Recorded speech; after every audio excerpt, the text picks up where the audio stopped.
감사합니다. 오늘 너희의 행위를 살필지니라 라는 제목으로 잠시 은혜를 나누도록 하겠습니다.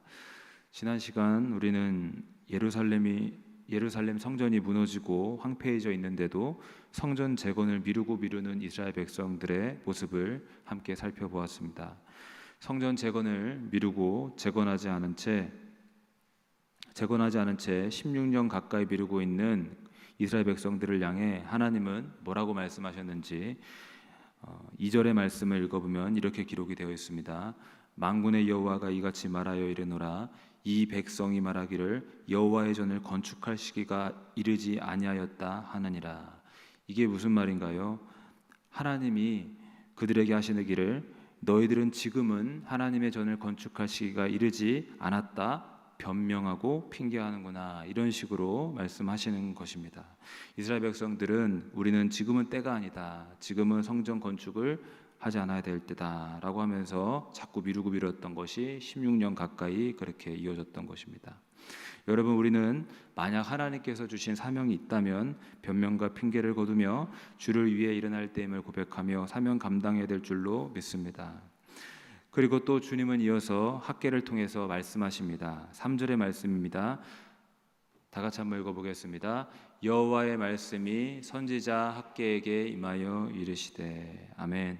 하나님은 학개를 통해서 이스라엘 백성들을 향해 말씀을 이어가십니다. 그리고 4절의 말씀입니다. 다 같이 읽어보겠습니다. 이 성전이 황폐하였거늘 너희는 이때에 판벽한 집에 거주하는 것이 옳으냐. 아멘. 하나님께서 이스라엘 백성들을 향해 뭐라고 말씀하십니까? 쉽게 말해서 예루살렘 성전은 황폐하게 두고 돌아보지도 않으면서 너희들의 집은 참 아름답게 꾸미고 거기에 거주하는 일에만 너희의 온 정신과 힘을 쏟고 있구나. 그런데 한번 생각해봐라. 그것이 과연 옳으냐? 이런 식으로 하나님께서 그들을 향해 말씀하고 계신 것입니다. 여기서 판벽한 집이란 잘 꾸며진 백향목집을 가리키고 있습니다. 즉 이스라엘 백성들은 그런 집을 짓기 위해 노력하면서도 무너진 성전에는 조금의 관심도 없었던 것입니다. 즉 자신의 번영을 위해선 최선을 다하지만 하나님의 성전을 위해서는 그 어떤 관심과 노력이 없었던 것입니다. 이를 지켜보시던 하나님은 말씀하십니다. 이것이 옳으냐? 한번 돌아봐라. 여러분, 우리도 한번 생각해 봐야 될 줄로 믿습니다. 하나님의 성전을 세운 일에는 전혀 관심도 없진 않은지, 헌신도 없으면 혹시 나의 안위와 번영만을 추구하고 있지 않은지 돌아봐야 될 줄로 믿습니다. 그리고 하나님의 자녀된 우리들은 우선순위를 바로 해야 될 줄로 믿습니다. 하나님의 나라와 하나님의 이름과 하나님의 성전과 하나님의 영광을 우선으로 삼고 살아가는 저와 영일의 모든 성도님들 되시길 주님의 이름으로 축복합니다. 그리고 이어 5절의 말씀을 보시면 하나님께서 이렇게 말씀하십니다. 다 같이 읽어보겠습니다. 그러므로 이제 만군의 여호와가 이같이 말하노니 너희는 너희의 행위를 살필지니라. 아멘.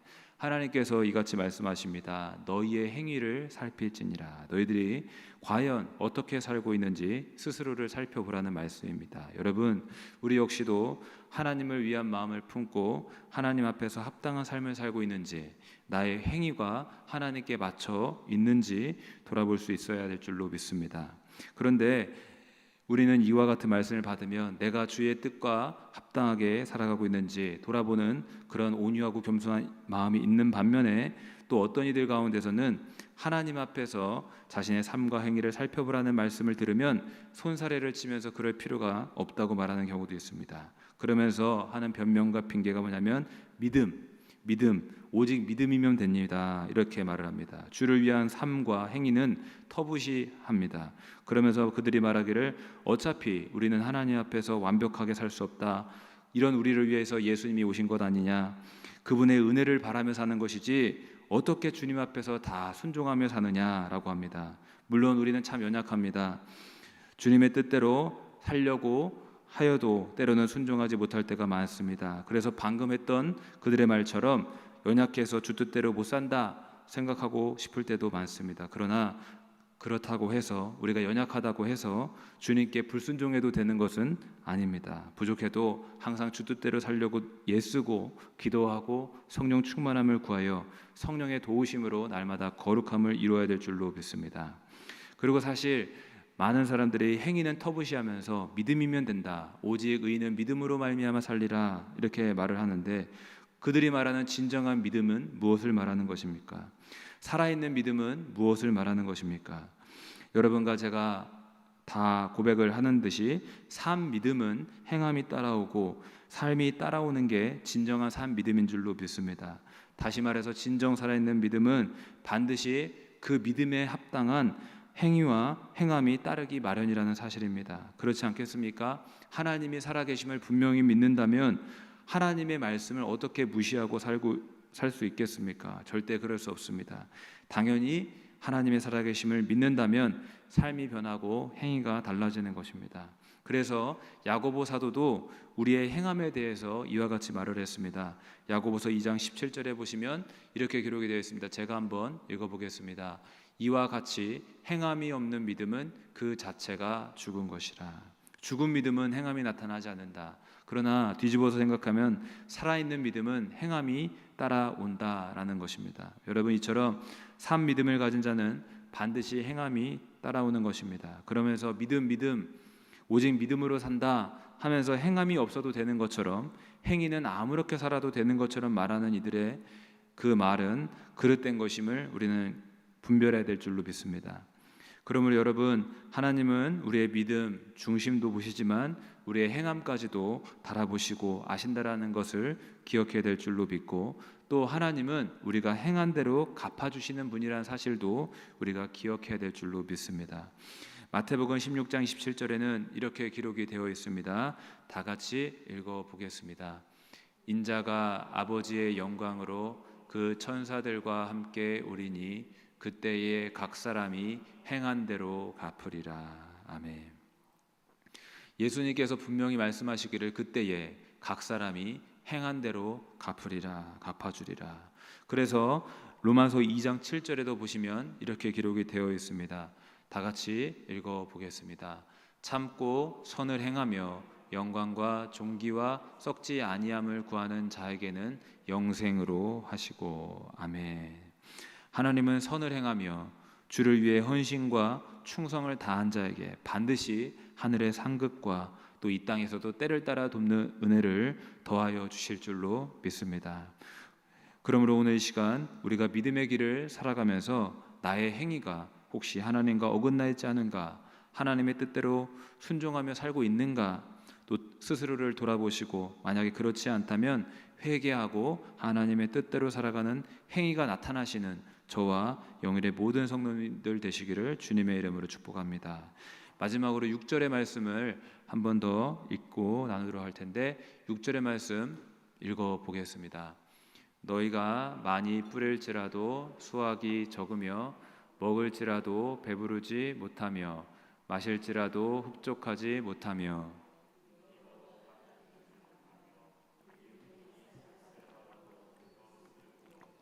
전대에 넣음이 되느니라. 아멘.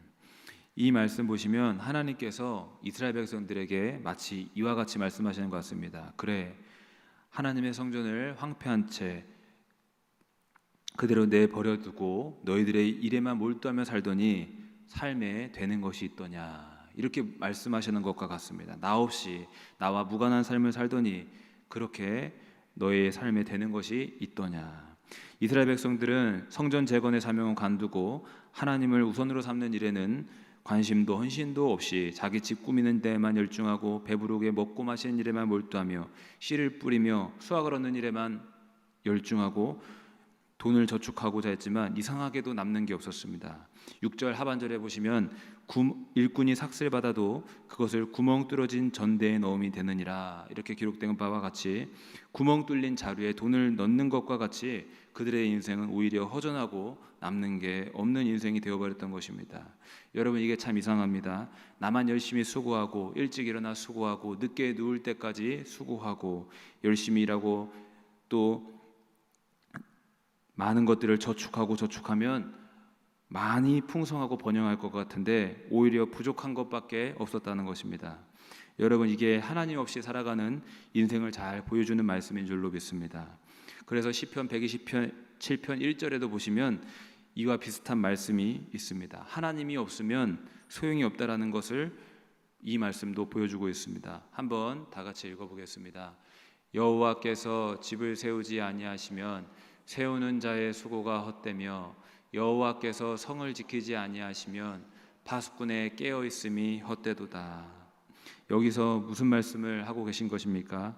일찍이 일어나 늦게 누우며 하루 종일 수고하며 집을 세우려 수고해도 하나님이 세우지 않는 집은 허물어지기 쉬운 것이고, 파수꾼이 밤잠을 설쳐가며 아무리 경계하여도 하나님께서 그 성을 지켜주지 아니하시면 그 성은 안전하지 않다라는 말씀입니다. 여러분, 하나님께서 함께 하셔야 우리의 성과 우리의 집도 안전하고 견고하게 설 수 있는 것임을 믿으시길 주의 이름으로 축복합니다. 하나님 없이 나 혼자 살아가는 인생은 아등바등 애쓰고 수고해도 열매가 없습니다. 그러나 하나님이 함께 하시면 우리의 삶이 든든하고 견고하게 세워질 줄로 믿습니다. 그래서 예수님께서 다음과 같이 말씀하셨는데요, 마태복음 6장 33절의 말씀입니다. 다 아시는 말씀인데 제가 대표로 읽어보겠습니다. 그런즉 너희는 먼저 그의 나라와 그의 의를 구하라. 그리하면 이 모든 것을 너희에게 더하시리라. 아멘. 예수님이 분명히 말씀하셨습니다. 먼저 그의 나라와 그의 의를 구하라. 그리하면 이 모든 것을 너에게 더하시리라. 여러분, 이게 하나님이 세우신 영적인 원리이며 영적인 순서인 줄로 믿습니다. 하나님의 나라를 먼저 우선으로 삼고 하나님의 의를 이루기 위해서 나의 삶을 드리며 나아갈 때에 우리의 삶의 필요를 더하시고 채워주시는 줄로 믿습니다. 말씀을 정리합니다. 여러분, 이스라엘 백성들은 우선순위를 바로 잡아야 했습니다. 그렇게 하지 않고 하나님의 성전을 황폐하게 그대로 방치한 채 자신의 안락함과 판벽한 집을 세우기에만 노력했던 그들은 안타깝게도 수고한 대로 수고의 열매를 얻지 못했습니다. 수고와 또 노력을 통해서 풍요와 번영을 이루기를 원했지만 뜻대로 되지 않았습니다. 씨를 많이 뿌려도 수확은 적었고 마치 구멍 뚫려진 자루에 돈을 넣는 것과 같았다고 말을 하고 있습니다. 그런 그들을 향해 하나님은 말씀하시기를 너희의 행위를 살필지니라 말씀하십니다. 하나님 없이 살아가던 너희의 삶을 돌이켜 회개하라는 것입니다. 여러분, 이 시간 우리들도 삶을 스스로 점검해 봐야 될 줄로 믿습니다. 우리의 행위, 즉 우리의 믿음의 삶을 돌이켜 봐야 될 줄로 믿습니다. 그리고 만약 하나님 우선순위의 삶이 아니라면 우리도 회개해야 될 줄로 믿습니다. 여러분, 우리 영일의 귀한 성도님들, 오늘도 주님의 전에 나와 그 무엇보다도 하나님께 예배하고 기도하는 일에 가장 우선됨을 믿고 이 새벽을 주 앞에 드리고 나아가시는데 주님께서 채우시고 더하여 주실 줄로 믿습니다. 감사드리며 오늘 함께 승리하시는 저와 여러분 되기를 바랍니다. 기도하겠습니다. 살아계시고 거룩하신 하나님, 감사와 영광 올려드립니다. 우리의 행위를 돌이켜 스스로 살펴볼 수 있는 우리들의 삶이 되기를 구합니다. 주님의 뜻에 맞춰 살 수 있는 우리의 삶이 될 수 있도록 주의 성령이여 도와주시옵소서. 연약합니다. 부족합니다. 주님 도와주시옵소서. 감사드리며 예수님의 이름으로 기도하옵나이다. 아멘.